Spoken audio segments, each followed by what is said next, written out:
Hey, everybody, and welcome to part one of our podcast with Dr. Aakriti. We went everywhere with this one. So let's jump into part one, and I'll see you back for part two. Hey, everybody, and welcome back to another episode of Healthy AF. I am so actually excited. You know, we've been doing these smaller little snippet podcasts, which has been fabulous, and I have loved it. But if you didn't know, Healthy AF is Healthy Amy and Friends. And I've had no friends. And that's a big part of our healthy living. And so I'm so excited today to have a friend on. It's Dr. Aakriti from Hickory, North Carolina. Dr. Aakriti, thank you so much for being here. Yeah, thanks for having me. I'm excited. Yeah, me too. When I first started stalking you on social media and looking through all of your reels, actually, you've got some really great information on there. I was excited and also like a little intimidated, not going to lie. I was like, ooh, this girl is like, she's got it going on there. So I'm super excited to dive in. I want to give our listeners a heads up so they know what this podcast or where this podcast might go. Can you just describe for me really quick sort of what your professional title is, what you do in a nutshell? Yeah, so I am a doctorate of physical therapy with a specialization in the pelvic floor. Okay. Yeah. And God bless you because I've talked about it before on the podcast. I love my pelvic floor. I've done a lot of pelvic floor work. It was really, really life-changing for me. And not everybody talks about it. And so people still don't know. I mean, I started physical therapy for my pelvic floor in 2016. So, you know, it's been 8 years, but still people do not know. And we don't know as women what's normal and what is not normal. And so I am super excited just to have you in the world. Thank you, you know, for just being so forward and straight about something that's really important. Someone has to be because no one will know what is okay, what's not okay, what's normal, what's not normal, unless someone's not afraid to talk about it out in the open and to make topics like not taboo anymore. Yes. Yeah. It's so true. I actually just, side note, I did a program for my church's youth group, and it was an exercise program because, you know, that's my jam. And I was telling them, you know, when you're going to exercise, you need to check in with your body. Like, did you get enough sleep? Have you eaten? And I just spilled it right out there purposefully to our middle school and young high schoolers. Are you getting ready to start your period? Are you, you know, like, because we've got to start talking about it's not sexual health.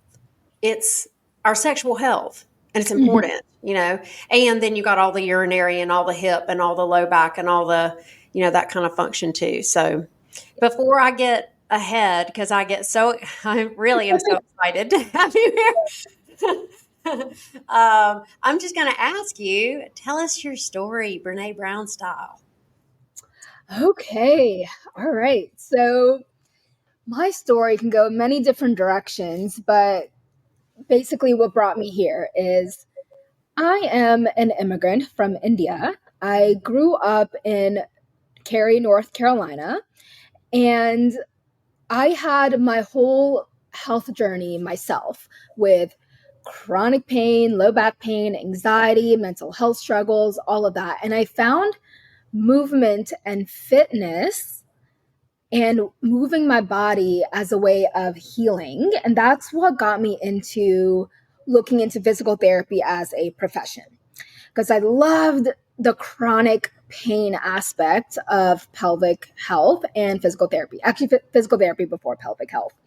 And then in college, I was a sex educator. And I got a grant from Trojan. I got like 500 condoms shipped to me, and I would like pass out condoms and be like, all right, let's, talk about safe sex and, make sure you protect yourself.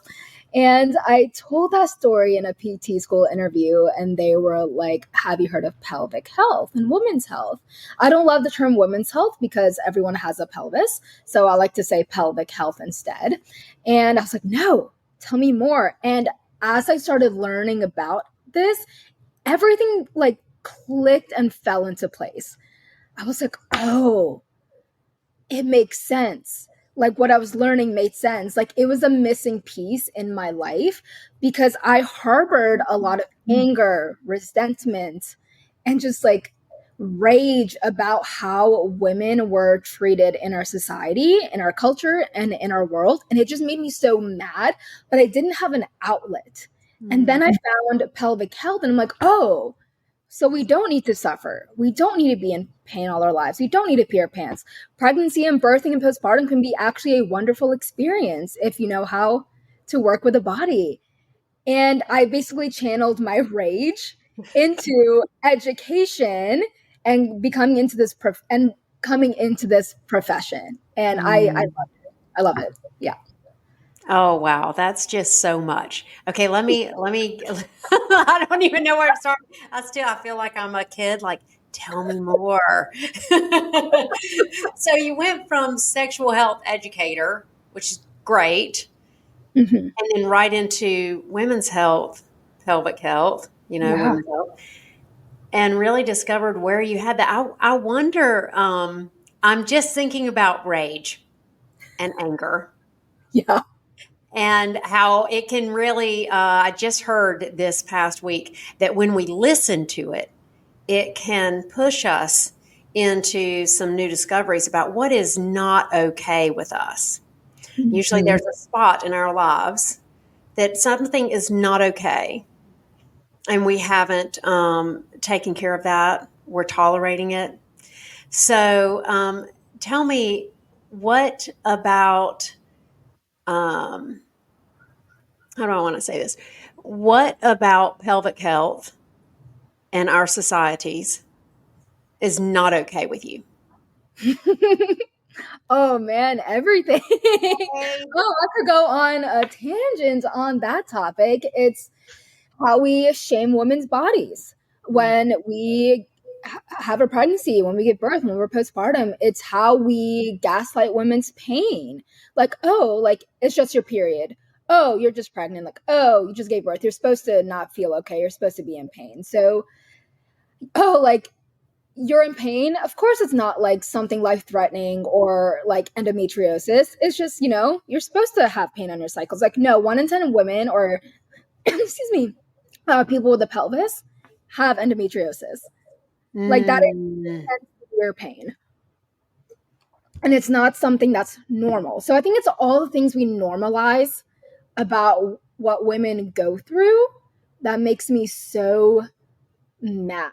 It's like the amount of women who like laugh or jump and are like, oh, LOL, I just like peed a little bit. And I'm like, no, you don't need to. That's like, you don't have to do that. Like, you don't have to pee your pants. And so I think it's just like the normalization of all the things that are not normal that make me really, really mad. yeah, they send you through the roof. Okay, so let's, maybe it would be fun if we played this game where we toss back and forth some situations that we hear our clients, because A, I've lived it, and B, I coach around it, around things that society tells us are normal. Yeah, I will. Is it okay if I interrupt 1 second? It's free Okay. reign, free Okay. reign. Let's I go. just wanted to clarify, when I say women, I am talking about people with a uterus, because not everyone with a uterus will identify as a woman. But with our conversation, I just want to make that distinction because it's just a little bit easier in our conversation to say woman, man. But what I really mean is someone with a uterus. Okay, I love that. And so, just for clarity's sake, when we use the word woman, we're talking about uterus carrying people. Yes, And when you we say are a vagina CEO. no uterus carrying people. Yes. Okay, cool. All right, just for ease. Thank you for that Yeah. clarification.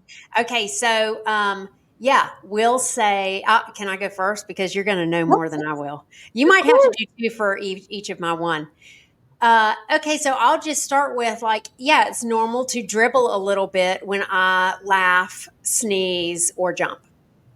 It's No, not true. it is not true It's at not true. all. Not true. It's Yeah. normal to have pain the first time you have sex. Oh, It yeah, is not. not true. No. Um, it's normal as I age that I can't trust a fart. Mm-mm. Mm-mm. Mm-mm. It's normal as you progress through your pregnancy to have like low back pain, SI joint pain, like abdominal pain. Mm, It's not true. not. I like to say that when you're experiencing pain with pregnancy, it's your baby trying to tell you something, that there's some restriction in the body that it wants to be addressed. Oh, I love that. Mm-hmm. Okay, so I'll say, oh, I had a good one. Oh, it's normal to have to be in the bed for a couple days with your period. Mm-mm. No, No. gosh. Helps her so much. It's normal to feel like something's falling out of your vagina when you lift something heavy. Yeah. Yeah, that's a good one. Um, Here's one. It's normal to always tear with pregnancy and with labor. Mm-mm.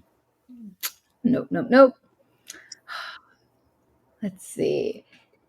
It's normal to have tailbone pain when you sit down. Mm, yeah. Um, okay, this is the last one I think I can come up with, but if you're peeing in your pants, you can just do Kegels. Oh God, no. I knew that No. would get you. Stop doing those giggles. If well, especially half the people don't do it right. But also it's not necessary. It's normal to whenever you get a slight urge to pee, you have to rush to the bathroom. Mm. Can't Oh, control girl. it. No. I love it. I love it. Okay, so we've just like done a really nice, I think, job Hmm. of saying all the stuff that as uterus carrying people we hear all the time. And as non uterus carrying people, I think sometimes we hear that too. You know, Hmm. like I know a lot of my boyfriends, Hmm. you can't trust fart. Well, there's something we maybe could do about that.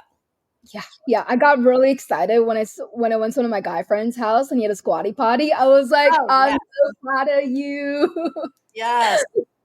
Yes. In fact, I have one in my house and I have two bathrooms. And my daughter, my oldest daughter, just moved back in with me. And she's like, one day I found the squatty potty in her room. And I'm like, you better bring that back because your mama does not poop with that. And even in public bathrooms, you think I won't find a trash can to put my feet on? Oh, you bet Mhm. your sweet fanny I will. A trash can, Mhm. a baseboard, a toilet scrubber holder. This girl will be putting her feet up. Exactly. It's the worst when like you're traveling because first of all, like when you travel, like your bowel movements get a little weird anyways because of the change in schedule. And then all these like hotel and Airbnb toilets So are tall. so high. I am 5 foot tall, barely. Oh, My legs are dangling on a toilet. I'm like, oh my god, it's so bad.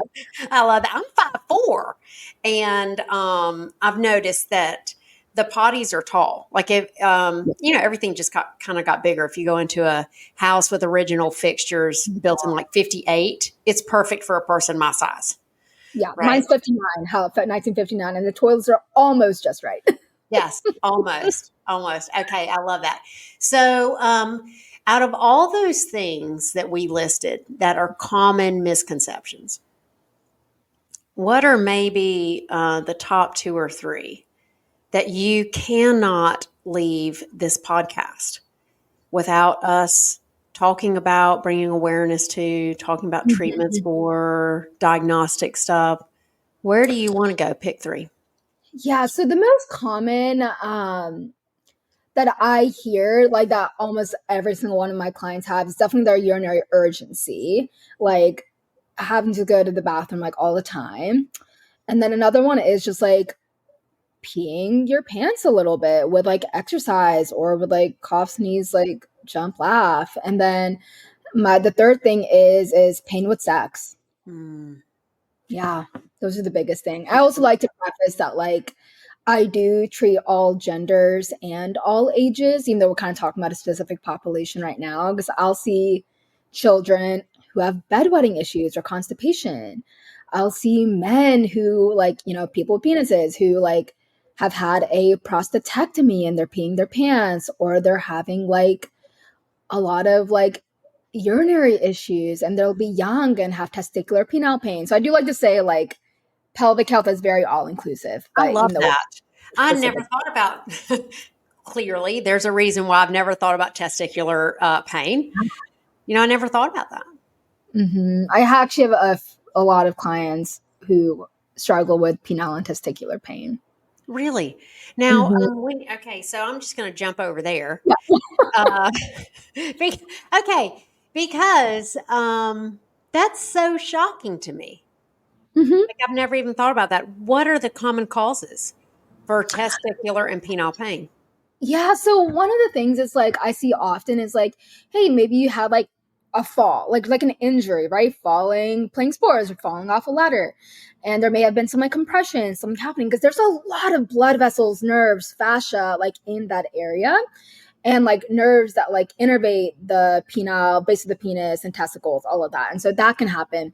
Another thing is they may like genuinely had an infection, Mm. uh like prostatitis, epididymitis, but like what that infection may have gone away, but they're still having that pain because those pelvic floor muscles are still heightened and they're still active and too tight. And so those are the two main things and main reasons. I see a couple other things could be like diet or food. Maybe they'll have some like bladder irritants as well. That can be a cause.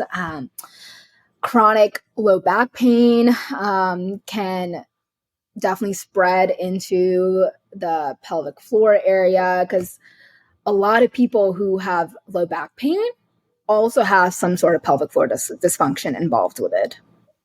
Okay, so I'm just itching a little bit to tell you my story. I don't know if you've ever heard it. Yes. No, I haven't. So I would love to hear. Okay, so this is the reason I'm passionate about pelvic floor. Okay, and if you've ever taken, you haven't, because I would know if you had taken a CrossFit class with me. But if you've ever taken a CrossFit class with me, a lot of times I talk about like doing some work that helps support our pelvic health. Whether it's that breathing, it's very common for me to lay my people out on the floor and say, okay, we're going to do our abdominal breathing. We're going to do our external oblique opener. We're going to, all these things that are good for our pelvis. So in 2010, I was deadlifting a very light weight on a warm up and heard a pop and started the low back pain journey. Yeah. Right. It took me a couple years to be diagnosed properly that I had an anteriorly rotated pelvis, and I needed to do physical therapy for that. So I started doing physical therapy for that. Solved the low back pain pretty much, but it was always sort of like in the gym, out of the gym, 3 weeks on, 2 weeks out. Like this constant catching up, and I was constantly having to readjust that pelvis. Right, like with the active, I think it's called active release. Is that right? There's a Maybe lot not. of difference. Anyway, Yeah. so I'm doing that. I'm doing all kinds of things for my back, which said, bulging disc, L4, L5. And then finally in 2016, I went to a weightlifting certification, and it just happened to be that some physical therapists were taking it. And we had all been yucking it up about me peeing in my pants and telling stories. And, that's so funny. And then I said to one of them, hey, can you just pull my leg? Because I can tell my pelvis is rotated. And can you just help me? And they said, have you ever thought that you have pelvic floor dysfunction? And I said, nope, because I don't know what that is. Wow, 6 years later too. Wow. And I can't tell you. I had the time, I was a stay-at-home mom. So I had my daytime. Now I didn't have morning time. Morning time and after 3 is like full on. But Mhm. like midday, I had time. I had the time, and at the time, I had the income Mhm. to spend a lot of money and a lot of time. And frankly, I was in a lot of pain. So I Yeah. had the stimulus to be very consistent on acupuncture, massage, physical therapy, chiropractic care. Like this girl did it, right? Um, and it took 6 years. And so then I started going to Asheville 2 to 3 times a week because there was Wow. nobody in Hickory. Oh my goodness. Uh huh. That's why some time and some money. And I stopped lifting. I stopped basically everything in the CrossFit for a while I just focused in on this. And the most beautiful thing was that when I got up there, pre that, I had been in Hickory at a doctor's office at the only doctor that would treat anything like this, and they did the feedback where they stuck a probe in my vagina and a probe in my anus and like had me clamp down and I know clamp down and watch that muscular contraction and the fatigue and like I get all that. It did not help my peeing. Now Doesn't do it. at this time I had noticed double unders where the rope Mhm. goes under your feet twice when you jump. There were some places in the gym that I would typically leak. I typically did not leak when I was jumping on a box, when I was jumping anything other than like double unders. And with double unders, to get the coordination to do the double under, I had to relax. Well, what I found is I used to maybe lose a little bit of control at like maybe 20, but then it got to where I lost a little bit of control at 12, but by 20, it was just running down my legs. Wow. And I was just letting it because, at that point, I was like, I'm going to head straight home for a shower. Unless I'm going to the store after my workout, I'm just going to pee. It's not a big deal. That's where I was. And then one day I was teaching a class and I had demonstrated some pull ups and I dropped down off the bar, and just that little inch of a drop, I peed myself. And I was like, okay, this is not okay. So I had that going on with my urinary, and I had that other going on with my low back and my pelvis. Did not know that the two were in cahoots, right? And didn't know that pelvic floor physical therapy could help me, solve all of that. Yeah. So the first thing they taught me up in Asheville is how to sit down on the toilet and pee. They told me to stop all this preemptive peeing. Now I was, Asheville to Hickory. It took me about an hour and 15 minutes to get from, and I used to stop on the in between. Yeah. Yeah. Yeah. Just in case. Yep. Hmm. It almost gets me teared up Yeah. thinking about it because you do all these things to take care of this irritation, Mhm. inconvenience, and you don't even know how much of your life and energy and stress you're Yeah. putting on managing this incontinence and or pain. Constant. It's constantly in the back of your mind and never leaves. And it's running your life, and you basically have lost your freedom Yeah. and your autonomy Yeah, and I your mean, when you're well, I knew it was handy. I knew what all the rest stops were. yeah. Right. So the first thing they told me was like, hey, when you go into the CrossFit gym and you go pee, and then you warm up and then you go pee, and then you've got to work out again, so you go pee again just in case. And, Hmm.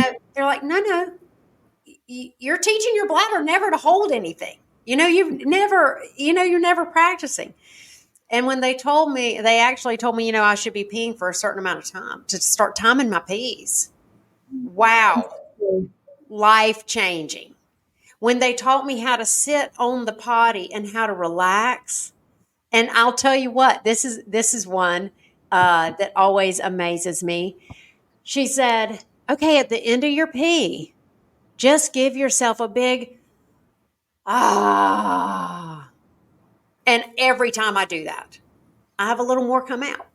And it's like I just have to relax. And from the life I was living and the go, go, go, and I didn't ever relax and pee half the time. And especially as my background as a nurse at the hospital, you don't sit down and have a pee. You sit down and force that pee out as fast as you can because you've got some other people waiting on you. No, we need to stop this. Right? And so just down to that, when I started learning how to not pee, just, preemptive, just in case pee, to breathe while I was sitting on the toilet, to sit on the toilet properly, squatty potty style. So many of my incontinence issues disappeared. And after doing about 6 months of physical therapy with my pelvis practitioners up in Asheville, I could do 50 double unders, completely dry. I could sneeze and cough without moving to the side, without doing the little, inconspicuous lean. No, I could stand fully straight up and I could sneeze and not dribble. And I'll tell you what had me spend the time, money, and energy on that. It was that I'd heard, and you can tell me if this is right or not, I had heard a statistic that said, like, out of so many people who have urinary incontinence, there are those people, a good percent, who as they age also have fecal incontinence. And I said, thank you, no.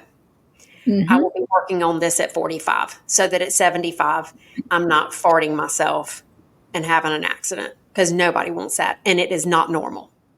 It is not normal. Nope. Yeah. So that's where I come from. And that's why I'm so excited that you're here. And I think that what you're going to say, and I've had 3 natural births, by the way, and I did tear every single time, but it's okay.